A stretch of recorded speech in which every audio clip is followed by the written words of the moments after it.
pouvoir avec nous reconnaître ta seigneurie sur ce pays. Puisses-tu conduire tout ce que nous allons faire en ce moment, que ton esprit inspire, que ton esprit touche, transforme et change. Nous prions aussi dans le nom incomparable, glorieux et merveilleux de Jésus notre Seigneur et Sauveur. Amen. Je vous invite, distinguée audience, à bien vouloir prendre place. Et je vais appeler Pasteur Baniene pour un mot de bienvenue.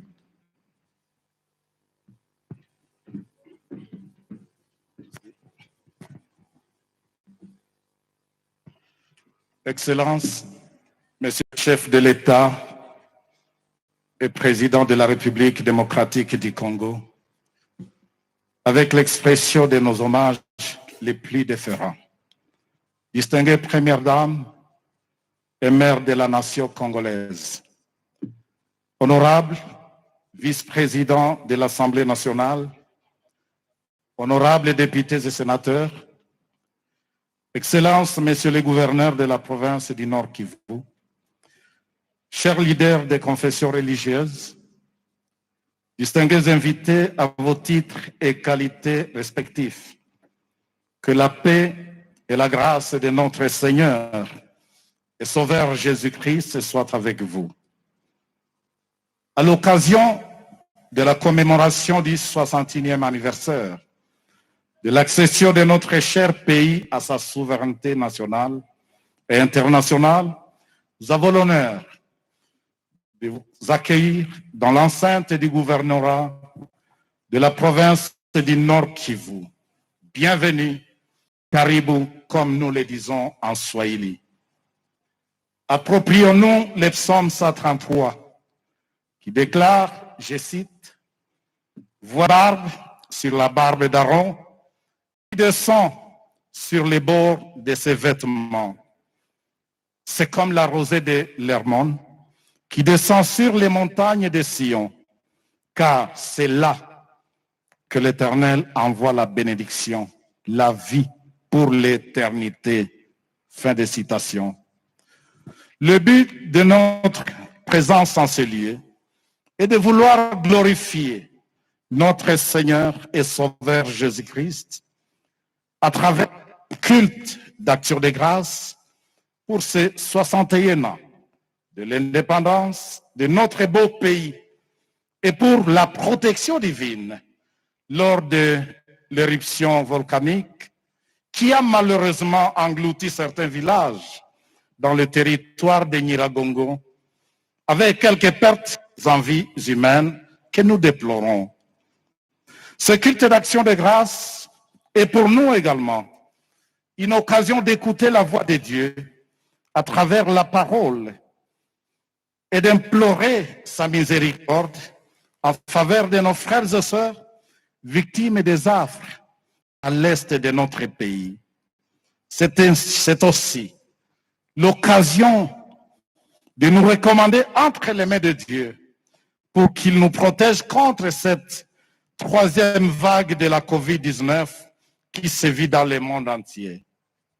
Excellences, Messieurs les chefs de l'État, nous ne pouvons pas clore ces mots sans exprimer nos sentiments de gratitude envers votre auguste personne pour avoir bousculé votre agenda, afin qu'ensemble nous puissions remercier notre Seigneur à travers ces cultes d'action de grâce.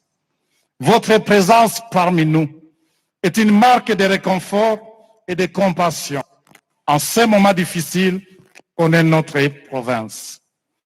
Encore une fois, nous vous souhaitons tous la bienvenue.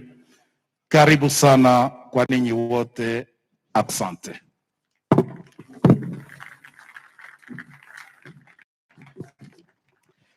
Ceci est un culte défini dans les dictionnaires comme étant un hommage rendu à une divinité, à un être supérieur. Et dans notre cas, nous voulons rendre cette reconnaissance, cet hommage à Jésus-Christ, le Seigneur des Seigneurs.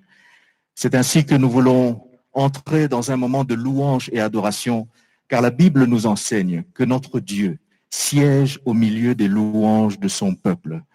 C'est pour nous l'occasion de nous prosterner également devant lui, reconnaître que lui seul mérite honneur, louange, gloire et majesté.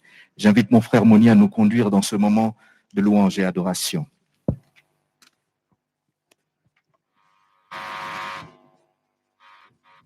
Nous avons toutes les bonnes raisons pour élever celui qui est au-dessus de tout Dieu. Celui qui est le Dieu de tous les dieux, celui qui est le Seigneur de tous les seigneurs, celui qui a créé les cieux et la terre. Nous avons toutes les bonnes raisons pour exalter celui qui nous a protégés contre la coulée des laves. Au-delà de tout ce qui est prévision des hommes, il est possible que tous les signes précurseurs ne soient pas réunis, mais Dieu a permis qu'il y ait coulé des laves. Mais ce qui est important, ce qui est intéressant dans tout ça, c'est que la quantité de la lave qui est sortie du volcan devrait en... Mais Dieu a redirigé la coulée des laves vers qui ne sont pas habités. Ça, c'est Dieu. Ça, c'est Dieu. Au-delà de toute prévision des scientifiques qui nous disent que le volcan doit avoir des signes précurseurs. Mais Dieu, il a voulu nous tenter un tout petit peu pour nous montrer qu'il est capable d'agir au-delà de tout ce qui est prévision scientifique. Vous imaginez la grandeur de Dieu, au-delà de tout ce qui est prévision des hommes de santé. Il est vrai que nous respectons des signes barrières, nous respectons les exigences de santé. Mais ce qui est plus intéressant ici, c'est de remarquer qu'au-delà de tout ce qui est la COVID est en train de dessiner le monde, sont ces glorieux pays qui s'appellent la République démocratique. Ce pays dans lequel Dieu a placé des missionnaires répandre sa gloire dans le ciel. Il va faire répandre la gloire dans le monde entier. Vous vous imaginez ces gros et puissants pays qui ont placé toutes les ressources naturelles, les ressources du sous-sol et les ressources du sol. Il n'y a que Dieu qui nous a donné ce glorieux et puissant. Ce grand pays qui a 2345 000 km². C'est la main de Dieu pour notre pays. Et jusque-là, le Congo est debout. Le Congo est debout, peu importe ce que les hommes et le monde des ténèbres veulent faire du Congo. Mais le Congo est debout. Ça, c'est Dieu. Ça, c'est Dieu. Il mérite que ce soir, nous voulons l'exalter, l'élever, l'honorer, nous dire qu'il est Dieu qui mérite notre louange et notre adoration. Alléluia.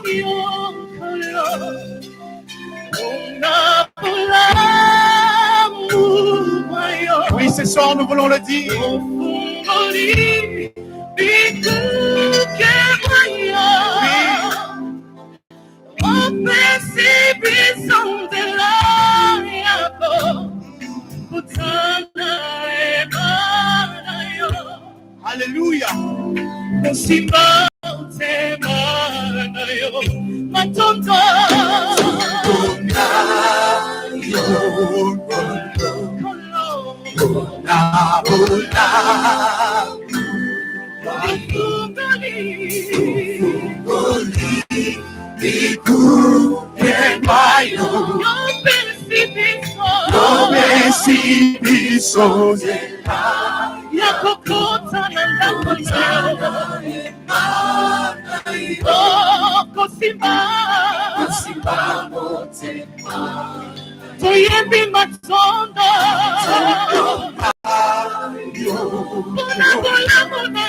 Nous allons continuer à croire à toi, car tu es le Dieu.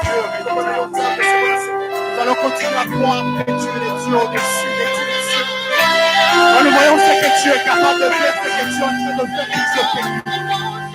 Nous avons des sujets pour te dire que tu es Dieu de gloire, que l'univers est sur lui de Dieu. Oh, reçois, Seigneur, ce soir. Élevé dans le ciel, C'est là où tu es élevé. rempli de grâce et de paix. Pour toi, c'est une reconnaissance. Environné Alléluia. de louanges de paix, gardien de l'éternité.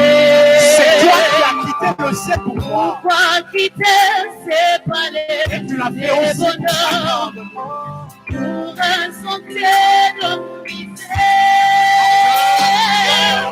À quel amour le chemin de ton cœur a s'éprouvé ton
Acclamons encore le roi des rois, assis sur son trône, Emmanuel, Dieu parmi nous, l'invincible, l'incomparable, l'incommensurable. Et en ce moment, nous voulons écouter ce grand Dieu qui veut nous parler à travers son serviteur, l'apôtre Roland Dallot, venu tout droit de Kinshasa avec sa tendre épouse, maman Viviane. Je vous prie d'ouvrir vos cœurs et de recevoir le message que Dieu veut nous communiquer cet après-midi. Apôtre Roland.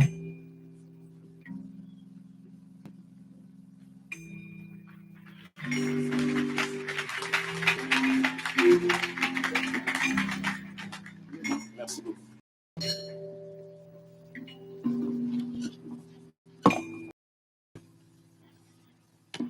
Nous allons prier.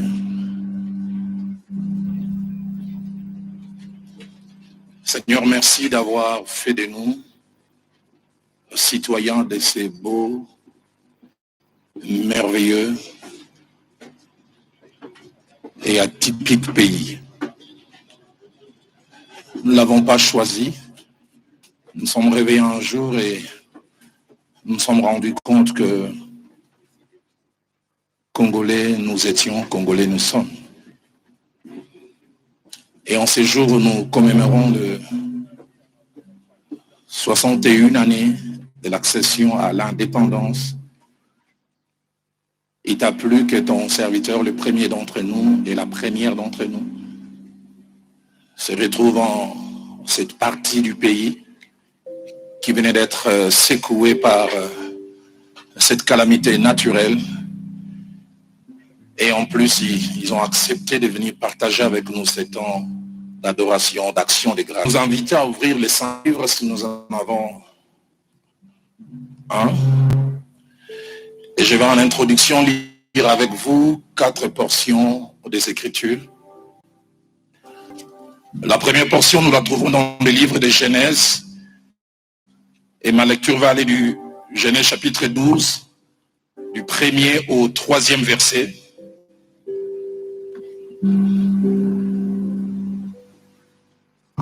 Genèse chapitre 12, du 1er au 3e verset. L'Éternel dit à Abraham, va-t'en de ton pays, de ta patrie et de la maison de ton père dans le pays que je te montrerai.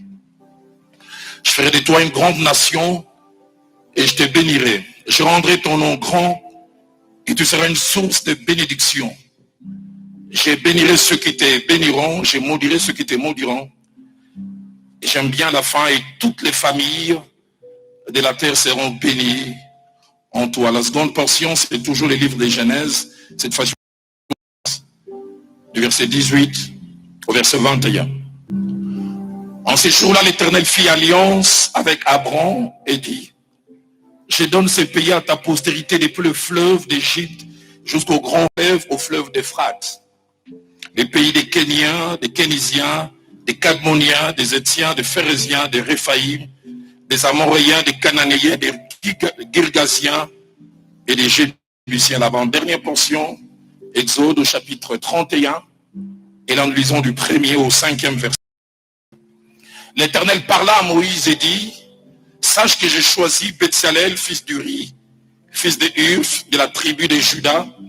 Je l'ai rempli de l'Esprit de Dieu, de sagesse, d'intelligence et de savoir toutes sortes d'ouvrages. Je l'ai rendu capable de faire des inventions, de travailler l'or, l'argent et l'airain, de graver les pierres à enchâsser, de travailler les bois et d'exécuter toutes sortes d'ouvrages. Et puis enfin, je termine avec les livres des Proverbes. Proverbes de Salomon au chapitre 16. Et je lirai le seul verset 4 et même là encore, la toute première partie. L'Éternel a tout fait pour un but. L'Éternel a tout fait pour un but. Je voudrais durant quelques minutes parler sur le thème l'appel ou la vocation d'une nation. L'appel ou la vocation d'une nation. Généralement, lorsqu'on parle d'appel ou de vocation, cela a affaire à l'humain et cela cache 3 idées. La première, c'est un penchant ou une inclinaison souvent irrésistible qu'un individu ressent pour une profession, pour une activité ou pour un genre vers lequel une personne ou un groupe de personnes, comme nous le verrons tout à l'heure, semble être porté de par leur nature, de par les choses intrinsèques que ces personnes possèdent. Et puis enfin, la troisième définition de l'appel ou de la vocation, c'est une destination d'une personne, d'un peuple ou d'un pays, souvent basée sur des aptitudes que l'on possède. Et déjà à ce niveau, je voudrais dire quelque chose d'important. C'est qu'un appel ou une vocation, je le crois, peut être attaché à un individu, mais je le crois aussi à un appel ou une vocation peut être attachée à un groupe d'individus, le cas d'un pays. En lisant, en étudiant la parole de Dieu, on arrive à certaines conclusions attachées à Dieu en rapport avec la création et ses créatures. Et parmi ces conclusions, la toute première, c'est que le Dieu de la Bible est un Dieu de but. Est un Dieu de but. C'est-à-dire qu'il n'est pas un fantaisiste. Il ne fait rien pour rien. Proverbe 16 au verset 4 que nous avons lu les confirme. Dieu a tout fait pour un but. Tout fait pour un but. Et le mot but qui est utilisé là, que l'on retrouve 11 fois dans la parole de Dieu, 5 fois dans l'Ancien Testament et 6 fois dans le Nouveau Testament, cache 3 idées. Les mots but. Premièrement, but veut dire intention première, mais aussi finale d'une chose. Intention première et finale. Chaque fois que Dieu fait une chose ou appelle à l'existence, il a une intention première, mais aussi but ici utilisé veut dire finalité d'une chose. Pourquoi une chose est conçue, c'est pourquoi une chose est appelée à l'existence. Et puis enfin, troisièmement, le mot but ici utilisé veut dire projet derrière quelque chose ou projet derrière une action. Le livre de Genèse, qui est le livre du début, qui place le principe et confirme en lisant Genèse chapitre 1er, verset 14 à 15. Dieu appelle à l'existence des luminaires, le plus grand, le soleil, et le moins grand, la lune. Écoutez ce que la parole de Dieu dit. Dieu dit qu'il y ait des luminaires pour séparer les jours d'avec la nuit, que ce soit des signes pour marquer les époques, le jour, les années, et qu'ils servent des luminaires dans l'étendue du ciel pour éclairer la terre. Et 4 choses déjà que je voudrais faire ressortir là. La première, c'est que c'est Dieu qui appelle à l'existence. Aucun des luminaires n'a demandé d'exister. Le soleil n'a pas demandé d'exister. La lune non plus, c'est Dieu qui a pensé et qui a dit que le soleil soit, que la lumière, la lune soit aussi. Il dit qu'il y ait des luminaires. Mais deuxièmement, étonnant, ces choses qu'il a appelées à l'existence, il leur donne une raison d'être. Lui-même les déclare, qu'il y ait des luminaires dans l'étendue du ciel. Et puis lui-même dit, il donne une raison d'être. J'appelle à l'existence, mais voilà le rôle que tu as joué pour séparer les jours d'avec la nuit. Que ce soit des signes pour marquer les époques, les jours et les années. Et troisième des choses, il leur donne un emplacement. La Bible dit, il les plaça dans l'étendue des cieux, pas sur terre. Et l'emplacement est proportionnel au rôle qu'il voulait qu'il joue. Et puis quatrièmement, Dieu sera un Dieu irresponsable s'il confie un rôle, une mission à remplir sans équiper. Il ne peut demander à la lune d'éclairer sans rendre la lune capable. Et alors il équipe le soleil, il équipe la lune. L'intention première et finale, le pourquoi de l'existence des choses. Premièrement, un but est essentiel dans la vie. Un but, il est le moteur de toute une vie. C'est quand nous avons un but que nous avons une direction, une orientation pour vivre. Dans Jean chapitre 4, au verset 34, Jésus-Christ, le jour où il a revêtu la chair, a dit un jour, ma nourriture, c'est de faire la volonté de celui qui m'a appelé.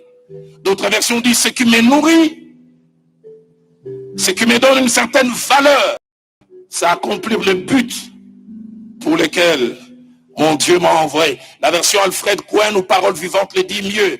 Il dit ce qui me nourrit, c'est d'accomplir la volonté de celui qui m'a envoyé et de mener à bien l'œuvre qu'il m'a confiée. Deuxième vérité, avoir un but est une chose, mais les connaître et en avoir une idée claire et exacte est d'une grande importance. Avoir un but, les connaître et les connaître en détail. Dans Genèse chapitre 12, versets 2 et 3 que nous avons lus, quand Dieu tire Abraham de Charan, pays d'où il venait, il vivait dans l'idolâtrie. Il veut à partir d'Abraham mettre en place ce qui deviendra plus tard la grande nation d'Israël. Il lui dira, tu seras une source de bénédiction. Et il ajoute, toutes les nations de la terre seront bénies en toi. Abraham et plus tard Israël ont toujours eu cette conscience qu'ils n'étaient pas un peuple lambda, un peuple avec une mission. André Becler, un célèbre écrivain et philosophe français, né en 1898 et mort en 1985, a dit « Vivre sans but, c'est comme naviguer sans boussole. Vivre sans but, c'est comme naviguer sans boussole. » Je parlerai à la manière des Cunois, je dirais « C'est vivre et vivez-la, vivez-la. » Autour du jour, sans savoir où l'on va. Troisième chose, un but. Il ne faut pas seulement en avoir, et même en avoir une idée claire. Il faut aussi s'y attacher et se battre pour l'atteindre. Le connaître, s'y attacher et se battre pour l'atteindre. Dans 2 Pierre, au chapitre 1er, au verset 10, l'apôtre Pierre encourage un groupe de personnes qui se sont converties à la foi et qui ont découvert leur vocation. Écoutez ce qu'il leur dit. Affermissez-vous dans votre vocation. Et il ajoute, en faisant cela, vous ne broncherez pas. Attachez-vous à votre vocation. Une citation anonyme, mais venue de la France, et dit, le but n'est rien s'il n'y a pas de mouvement. C'est-à-dire, le but n'est rien si on ne bouge pas pour essayer de l'atteindre. Si on ne se donne pas les moyens de l'atteindre. Avoir un but, c'est bien. Un autre penseur appelé Ernest Raymond, un écrivain, un philosophe français du 19e siècle, a dit, ce n'est pas le but qui est intéressant, ce sont les moyens pour y parvenir. Avoir un but, c'est bien, mais il faut se donner les moyens pour y parvenir. Et quatrième, confie un but, je l'ai presque dit tout à l'heure, il équipe pour cela. Il place en nous tout ce qu'il faut pour que nous puissions non seulement accomplir le but, mais bien l'accomplir. Exode au chapitre 31, versets 2 à 5. Moïse est en train de bâtir les tabernacles. Il arrive à un certain niveau, il s'arrête. Il ne sait plus avancer. Il atteint un seuil d'incompétence. Mais le Dieu créateur lui montre qu'il a équipé quelqu'un dans son équipe. Dieu lui dit, sache que j'ai choisi Bezalel. Une autre version dit, j'ai distingué Bezalel. Je l'ai rempli de l'esprit de Dieu, de l'esprit de sagesse, d'intelligence et de savoir pour toutes sortes d'ouvrages. Et j'aime encore la suite. Je l'ai rendu capable de faire des inventions, d'exécuter toutes sortes de choses. En vérité, l'une des choses les plus tristes dans la vie, c'est avoir un but ou une vocation, le connaître, mais s'arrêter là. Soit ne rien faire, ou faire à peine. Cela me permet, avant d'aller tout à l'heure vers ma conclusion, dire un certain nombre de choses. La première, la République démocratique du Congo, en mon pays, le vôtre aussi sûrement, n'est pas un pays quelconque. n'est pas un pays lambda. C'est un pays ayant une vocation. Deuxième des choses concernant cette nation, c'est que même sans connaître Dieu, on se rend compte que c'est un pays particulier, un pays atypique, un pays spécial, un pays hors norme, un pays à part. Il semble que nous ne décidons pas le pays où nous allons naître, mais en naissant, si je meurs et si je retourne de l'autre côté, Dieu me dit Dalo lingo botama botama wapi, je dirais botami sangai na Congo, et je dirais comme les Quinois, RDC et loco. Un pays spécial. Plusieurs choses rendent ce pays au cœur de l'Afrique un pays particulier. J'en parlerai tout à l'heure avant de conclure. Troisième chose, ce pays, le nôtre, a un rôle spécial qu'il est appelé à jouer. Dans la sous-région d'abord, dans les continents, et je le crois aussi dans les concerts des nations dans le monde. Quatrième chose, engage que moi, c'est que l'une des causes des souffrances de la République démocratique du Congo, c'est que nous sommes. Nous souffrons à cause de ce que nous sommes. Ma peine habite au Congo avec tout ce que nous avons. Avec tout ce que nous sommes. Notre cause de souffrance, c'est ce que nous sommes.